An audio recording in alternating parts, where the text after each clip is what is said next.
O comandante-chefe das Forças Armadas da Ucrânia, Alexander Sirski, iniciou um ataque ao gabinete do presidente da Ucrânia e ao Conselho de Ministros, detalhando seus méritos perante a pátria. E, claro, atacou Mikhail Fedorov e ainda começou a se justificar, dizendo que, afinal, ele não é um comandante-chefe tão ruim assim. O embate entre a cúpula militar e o governo civil parece entrar em uma fase mais acirrada. Pelo quinto dia seguido, há protestos na Ucrânia em apoio a Fedorov e pela saída de Sirski. Vale lembrar que o próprio Fedorov falou sobre o conflito com o comandante-chefe, dizendo que Sirski deu um ultimato ao presidente, ou ele ou o ministro da Defesa. O Estado-Maior negou tudo hoje, e o próprio Sirski ficou em silêncio por vários dias. E agora, nesta noite de 20 de julho, no dia em que estava marcada para a noite a reunião do Alto Comando Supremo, onde deveria ser decidido o destino dele, Sirski quebra esse silêncio de vários dias. Ele publicou no portal Militarny uma coluna extensa intitulada Meu Trabalho é Guerra. Bem, isso é, na essência, sua defesa pública, e, ao mesmo tempo, uma resposta dura a todos que o acusaram de conflitos e sabotagem. E isso é uma prova direta da guerra de bastidores nos altos escalões do poder. Vamos analisar esse texto juntos, completamente, porque não se pode deixar passar nenhuma palavra dele. Tem muita coisa interessante ali. Na minha opinião, subjetivamente, Sirski começou a atribuir a si mesmo alguns méritos que muito provavelmente não lhe pertencem. E francamente ele já começou a se justificar abertamente por certas ações. Enfim, vamos analisar esse artigo e discutir sobre ele. E vou acrescentar um certo contexto para montar um quadro completo e não apenas ler a coluna dele. Meu nome é Alexei Petty. Vamos discutir esse assunto, mas antes inscreva-se neste canal do YouTube. Estamos chegando à marca de 300 mil inscritos, então ficarei muito grato pela sua inscrição. Então, a primeira pergunta. Por que, afinal, o comandante-chefe das Forças Armadas da Ucrânia, Alexander Sirski, que ficou em silêncio por vários dias, de repente resolveu falar? Sirski começa sua coluna admitindo que a exposição pública não é algo natural para ele. Citação. Vou ser sincero, não me interesso pelo trabalho midiático. Eu não cultivo uma imagem pública e não tenho ambições políticas. Eu lido com a guerra, 24 horas por dia, 7 dias por semana, por isso quase não dou entrevistas nem escrevo colunas. O motivo? O mesmo que o levou a escrever e se manifestar, como explica o comandante. Mas nos últimos dias, meu silêncio começou a ser interpretado como concordância. Em torno do Exército e do Estado-Maior cresceu toda uma mitologia sobre conflitos e sabotagem. Por isso, desta vez, vou dizer tudo eu mesmo. E aqui está o primeiro e provavelmente o bloco mais sensível da sua coluna sobre aquele conflito com o ministro da Defesa, Mikhail Fedorov, por causa do qual tudo começou. E aqui Alexander Sirski adota uma posição deliberadamente conciliadora, mas com uma segunda intenção, eu diria. Sabe, aqui tem uma lógica muito astuta. Antes de citar, vou lembrar que no dia em que ficou sabido que Fedorov seria demitido, Sirski escreveu de forma bastante confiante: Obrigado, ministro, pelo trabalho. Vai lá, boa sorte na sua vida e, o mais importante, continue na equipe da Ucrânia. Isso sou bastante confiante, mas agora Sirski escreve. Citação. Para mim, foi uma surpresa saber que eu tinha um conflito com o ministro. Eu via nosso relacionamento como profissional, com questões difíceis e posições diferentes. É assim que deve ser entre duas instituições durante uma grande guerra. Sirski até pede desculpas pessoalmente a Fedorov, dirigindo-se a ele pelo primeiro nome e patronímico. Citação. Se eu ofendi alguém de alguma forma, Mikhail Albertovich, me desculpe, às vezes sou duro. Bem, aqui ele já muda a conversa das pessoas para o lado pessoal, mas peço a você e a todos que agora acompanham essa história com interesse. Vamos focar não no pessoal, mas no quadro geral, na vitória. E aqui, a ideia principal deste trecho da coluna, Sirski formula assim: a Ucrânia é maior que Fedorov, maior que Sirski e maior que qualquer um de nós. A Ucrânia vai resistir não porque tem pessoas insubstituíveis, mas porque tem um exército, instituições e milhões de pessoas que fazem seu trabalho. Segundo ele, reduzir esta guerra ao confronto entre duas pessoas é o maior favor que podemos fazer ao inimigo. Ele também comenta sobre a divisão da sociedade em dois campos. Citação. Vejo como as pessoas se dividem entre o campo de Fyodorov e o campo de Sirski. Assim que uma questão relacionada à guerra ou ao exército é politizada, ela se reduz a um slogan, mas cada um dos temas que agora são debatidos na internet, contratos, compras, mobilização, é muito mais complexo do que qualquer postagem sobre eles. Decisões das quais dependem vidas humanas não são tomadas com slogans. E é a partir disso que ele tira o princípio principal sobre o qual constrói toda a sua argumentação a seguir. Citação. A guerra é vencida pelo trabalho real, não pelo drama público em torno dela. Portanto, a seguir não falarei sobre relacionamentos, mas sobre trabalho. E então, em seguida, Sirski passa ao cerne de sua defesa, em particular, a delimitação das áreas de responsabilidade entre o Estado-Maior e o Ministério da Defesa. E aqui vem o bloco mais interessante, na minha opinião, porque começa aquela história de que, ele era responsável por isso, então ele é quem deveria fazer, eu era responsável por aquilo, então esses são meus méritos. Onde há méritos, sou eu. Onde houver falhas, vou dizer, isso é coisa do Fyodorov. É aí que começa essa história. Então, basicamente, ele explica que muitas das acusações contra ele, na verdade, não são direcionadas corretamente. Citação. O Ministério da Defesa é responsável pelo fornecimento das tropas, compras, elaboração de políticas e controle civil sobre as forças armadas da Ucrânia. Esse é um trabalho enorme, sem o qual o exército não luta. O ministro da Defesa não precisa estar pessoalmente na linha de frente e não precisa ser o estrategista da guerra. Essa não é a tarefa dele e nem a responsabilidade dele. A estratégia, o planejamento das operações e a situação na linha de frente, segundo a lei, são minha responsabilidade perante o Comandante Supremo. Os ataques de longo alcance e o isolamento da Crimeia são feitos pelas Forças Armadas, Serviço de Segurança, Direção de Inteligência, Guarda de Fronteira da Ucrânia, coordenados pelo Comandante Supremo e por mim. Ele destaca que não é ciúme do sucesso alheio, é apenas como as coisas funcionam. Citação. Não é porque eu impeço alguém de alcançar o sucesso, mas porque é assim que os processos institucionais são organizados em todos os exércitos do mundo. E aqui mesmo ele responde às acusações de falta de estratégia e responde de forma bastante dura. Quando me acusam de falta de estratégia, lembro uma coisa simples. A estratégia de guerra não é um documento público nem uma postagem em redes sociais.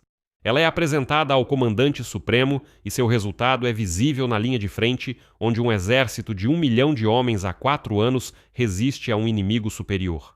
Ele então acrescenta uma frase que parece uma repreensão direta a todos os críticos, não só a Fyodorov. Aquele que exige que o comandante em chefe apresente a estratégia publicamente está exigindo que ele a apresente ao inimigo. Separadamente, Sirski destaca as diferenças, como ele mesmo disse, entre palavras da moda e trabalho real, e ataca diretamente Mikhail Fyodorov, insinuando que ele só faz discursos grandiosos e não faz mais nada. Citação. Ultimamente fala-se muito sobre visão entre nós. Visão é uma coisa útil. Com visão, você pode construir uma startup. Mas para vencer uma guerra é necessária uma estratégia. A visão desenha o futuro desejado. A estratégia responde à pergunta de onde conseguir reservas, munições, pessoas e tempo para alcançar esse futuro. Novamente, de forma direta, embora sem citar nomes, Sirski responde às palavras de Fyodorov sobre o ultimato e a crítica de gestão manual das tropas. Ele apela para sua experiência de combate. Citação. Sirvo no exército há mais de 40 anos. Sou um homem do exército. Eu não imponho ultimatos ao meu superior e não comando as tropas por aplicativos de mensagens. Um exército de 1 milhão de homens não é comandado pelo WhatsApp. Ele é comandado por meio de quartéis generais, ordens e pela responsabilidade dos comandantes locais. E como prova do contrário, de que ele está justamente descentralizando o comando e que nem tudo está em suas mãos, ele apresenta uma decisão concreta. Citação. Uma das decisões recentes foi delegar aos comandantes dos corpos o poder, inclusive para transferir militares dentro dos próprios corpos. Isso é justamente o oposto do microgerenciamento. Agora vem um dos blocos centrais e um dos meus favoritos da coluna do Sirski, a resposta à acusação de que Sirski supostamente subestima os drones e que, em geral, ele é contra tecnologias no exército. Ele chama essa crítica de a mais estranha que já ouviu. Em seguida, sua citação: as forças de sistemas não tripulados como um ramo separado das tropas fui eu quem criei. Eu pessoalmente apresentei ao presidente a candidatura de Madiyar, para colocar o Major Madiar à frente das forças de sistemas não tripulados. Essa foi uma decisão impopular e eu assumi total responsabilidade por ela. Aqui, para ser sincero, eu pessoalmente não entendi desde quando a criação das forças de sistemas não tripulados se tornou impopular. Se vocês entenderam, por favor, escrevam. Porque essa frase impopular é um pouco populista. Isso normalmente é o que os políticos dizem. Eu tomei uma decisão impopular que nos levou a alguns resultados notáveis.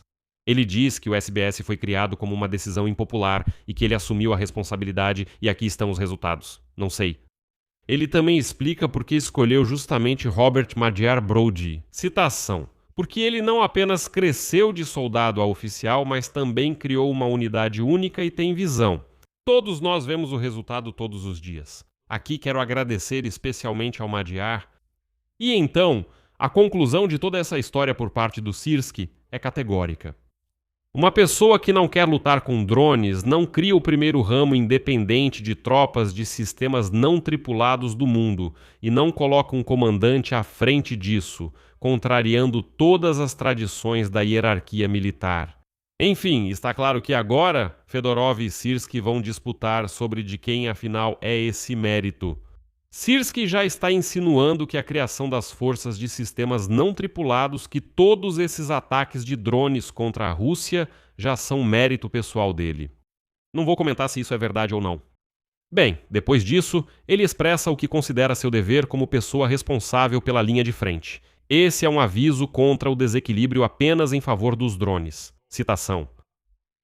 Hoje, os drones são responsáveis por grande parte dos danos causados. Isso é um fato. Mas, para preparar o campo de batalha para o trabalho eficaz dos drones, são necessários artilharia, morteiros, equipamentos de engenharia, defesa antiaérea, guerra eletrônica e dezenas de outros itens. Em seguida, segundo ele, o Estado-Maior envia ao Ministério da Defesa uma lista completa do que é necessário para a guerra. É preciso comprar tudo, e não apenas o que está na moda agora, escreve Sirski. Bem, isso já é uma resposta ao que discutimos com vocês nas edições anteriores. O alto comando realmente acusou Mikhail Fedorov de comprar para o exército coisas totalmente diferentes do que eles pediram. Dizem que não se pode comprar drones para nós se estamos pedindo morteiros. Fedorov insinuou que os generais exigiam comprar apenas certos tipos de armas de determinados fabricantes, o que já cheirava a corrupção. E então Sirski alerta sobre o perigo, como ele mesmo disse, de experimentos radicais. Citação. Nós não estamos lutando contra um país pequeno, por assim dizer. Estamos enfrentando um inimigo superior em tudo, que luta usando inclusive artilharia, aviação e infantaria. Eu não posso, em 2 meses, passar um exército de 1 milhão de pessoas a usar drones e dizer, agora vamos lutar assim. E ele chama esse passo de aventura. Alexander Sirski também responde à acusação de que ele supostamente promove apenas pessoas leais a ele. Aqueles que não são leais continuam em cargos inferiores. Aqui ele apresenta uma longa lista de sobrenomes. Citação: Madiar, Apostol, Gnatov, Andrei Beletsky, Redis, Veres, Aquiles, Evgeny Karas. Essa lista pode continuar.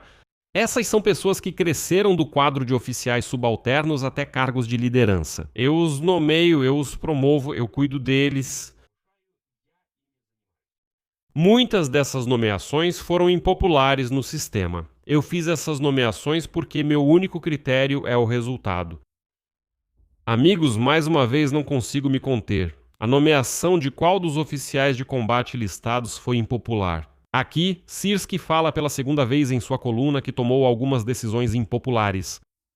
Por que Sirski tenta pela segunda vez fingir que estava assumindo um grande risco, tomando uma decisão impopular? Porque todos ao redor eram contra, mas ele fez um avanço ao nomear alguém impopular. Aqui está Sirski novamente dizendo: eu faço nomeações impopulares, eu os promovo, eu cuido deles. Muitas dessas nomeações foram impopulares no sistema. Aqui está Sirski pela segunda vez na coluna falando sobre decisões impopulares. Redis, Veres, Aquiles ou Evgeny Karas. Esses são aqueles que o próprio Sirski mencionou. Quem deles foi impopular? Eu não entendo essa tese. Se você entende, por favor, escreva nos comentários. Talvez eu realmente tenha deixado passar alguma coisa. Se for o caso, eu admito e digo que sim, eu errei. Ao mesmo tempo, Sirski reconhece o problema com a burocracia das transferências, mas logo aponta que o problema existe, mas não é culpa dele. Sabe por quê? Porque essa é uma área de responsabilidade do Ministério da Defesa e não dele. Aspas. Sim, os procedimentos de transferência são longos e complexos, mas esses procedimentos são definidos por atos normativos que foram desenvolvidos muito antes de mim e que devem ser alterados especificamente pelo Ministério da Defesa. Eu apoiarei qualquer simplificação que não comprometa o controle das tropas. E agora chegamos ao bloco onde Sirski finalmente começa a atacar abertamente Mikhail Fedorov. O bloco mais contundente, de fato um contra-ataque sobre o trabalho administrativo do Ministério da Defesa. Aqui Sirski apresenta fatos que atingem diretamente Fedorov. Primeiro, sobre novos contratos para militares. Já debatemos esse tema aqui no canal do YouTube. Citação. Os novos contratos foram apresentados há mais de um mês. Até hoje, cerca de 2.000 militares os assinaram em um exército de 1 milhão. Ao mesmo tempo, recebi um grande número de soldados e oficiais desmotivados que esperavam umas condições, mas receberam outras. Em seguida, ele questiona a legalidade dessa iniciativa e compara com como deveria ter sido feito. Ele diz: "Isso está errado, deveria ter sido feito de outra forma. Ele sabe como." Citação. Citação. O próprio decreto sobre o experimento levanta sérias questões jurídicas. Compare. O aumento da remuneração no sistema do Ministério do Interior foi realizado por meio de alterações no orçamento e pela Rada Suprema.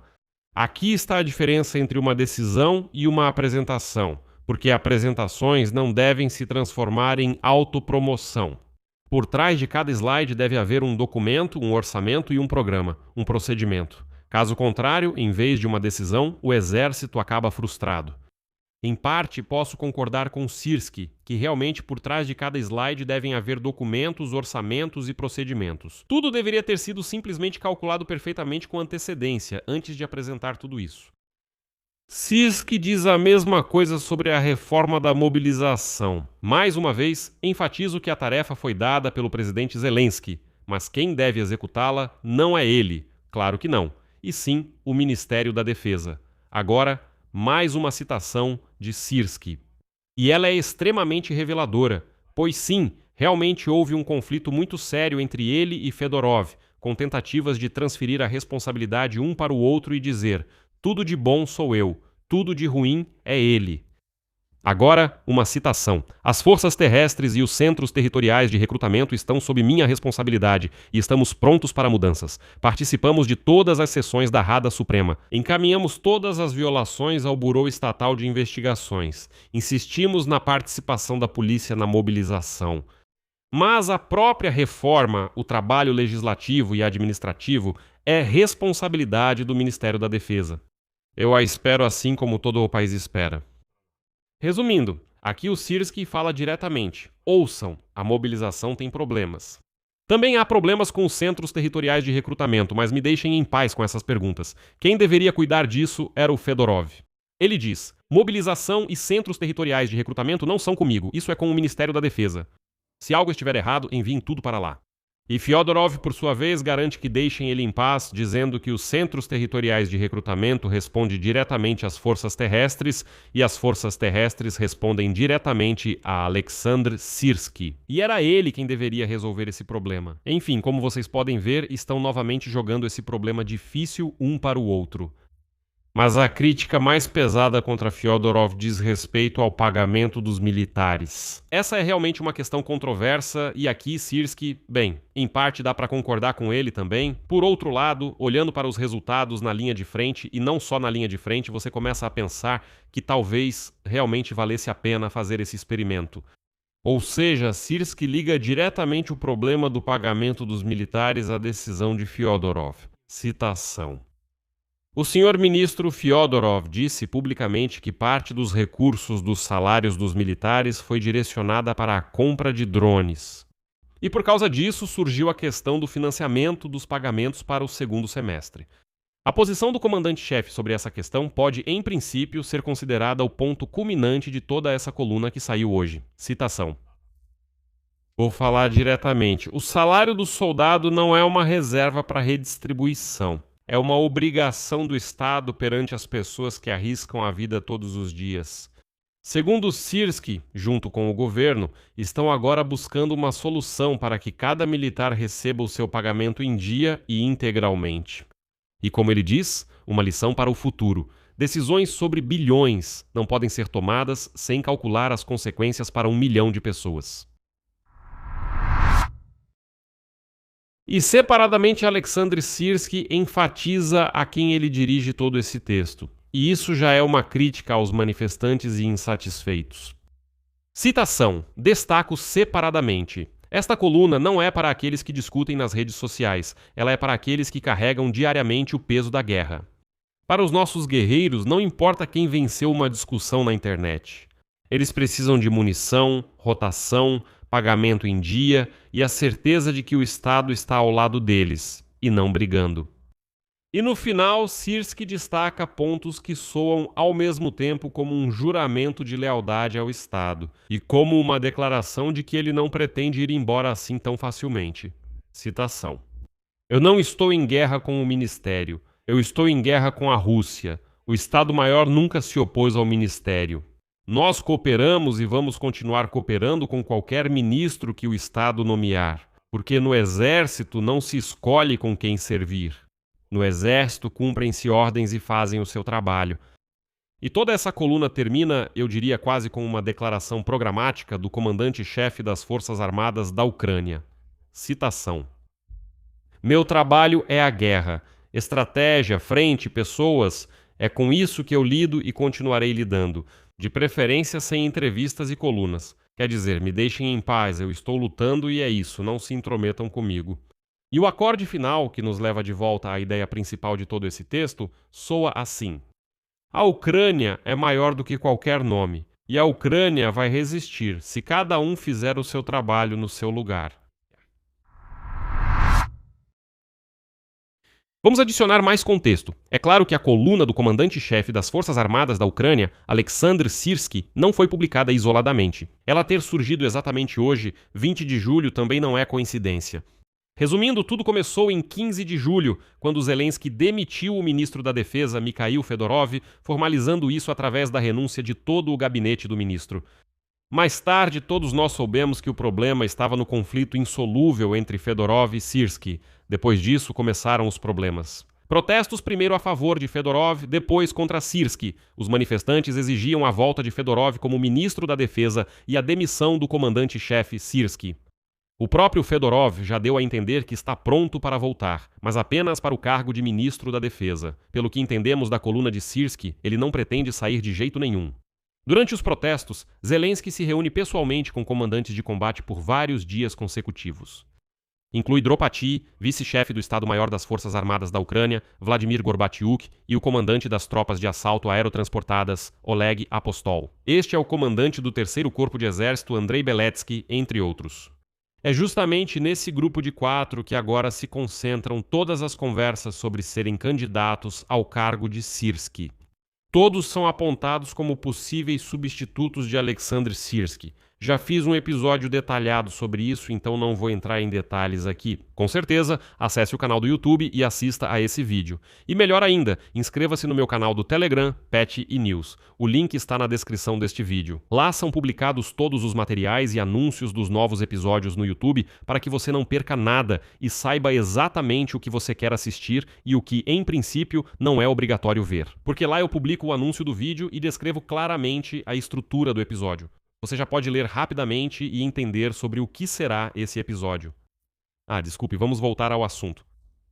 Exatamente no dia 20 de junho, no dia em que saiu a coluna de Sirski, o Estado-Maior, como vocês sabem, divulgou uma declaração desmentindo os rumores sobre a demissão de Sirski, afirmando que ele continua exercendo suas funções, assim como Gnatov, e que a demissão só é possível com base em um decreto presidencial. Ao mesmo tempo, o chefe do gabinete do presidente, Kirill Budanov, também se dirigiu hoje à sociedade e declarou que Zelensky ouviu os manifestantes.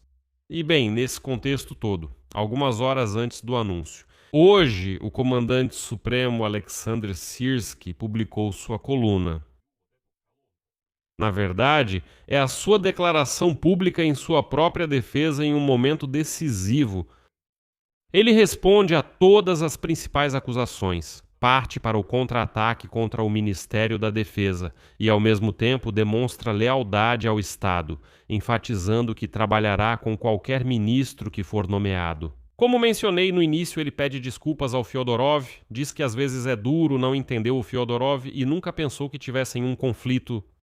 Vale lembrar também que Sirski assumiu o comando das Forças Armadas da Ucrânia em fevereiro de 2024, substituindo o então popular Valery Zaluzhny, que depois foi enviado como embaixador para Londres. E já aconteceu várias vezes de a mídia ucraniana e ocidental chamar Sirski de alguém duro. O apelido de açougueiro foi dado a ele por sua insistência em manter posições a qualquer custo, o que os críticos associam, infelizmente, a grandes perdas. E será que, após a reunião de hoje do Comandante Supremo, haverá um decreto de demissão de Sirski, ou sua coluna acabará se tornando parte de uma defesa bem-sucedida? E se ele vai continuar no cargo ou não, saberemos nas próximas horas ou dias. Pelo menos por enquanto. Neste exato momento em que estou gravando este episódio, a reunião anunciada do Comandante Supremo ainda não começou. E já há até suspeitas de que talvez ela nem aconteça hoje. Ou talvez ela aconteça bem tarde, já de madrugada. E agora realmente continuam escolhendo o candidato. Ou Zelensky continua avaliando a decisão de demitir Sirski e substituí-lo por outro comandante. Agora tudo está completamente no ar, mas quero enfatizar. A publicação de Sirski, na qual ele se justifica, se defende e contra-ataca, mostra que realmente essa espada de Damocles está pendendo sobre ele e talvez estejam mesmo tentando demiti-lo. Pelo menos as fontes com as quais eu tenho contato dizem que realmente tudo isso está sendo preparado. Por isso vou deixar isso no ar. Escreva sua opinião e suas conclusões nos comentários deste episódio. Inscreva-se no canal, ative o sininho e não se esqueça de deixar seu like, se quiser apoiar. Apoiar o trabalho deste canal no YouTube, eu ficarei agradecido por isso. Você pode fazer isso através de qualquer doação pelos links e dados que estão na descrição deste vídeo. Lembro que nós fazemos exclusivamente jornalismo independente, não trabalhamos com nenhuma mídia, nenhum partido político e assim por diante. Por isso, o seu apoio é extremamente importante. Aqui eu faço uma pausa. Cuidem-se, até mais a todos.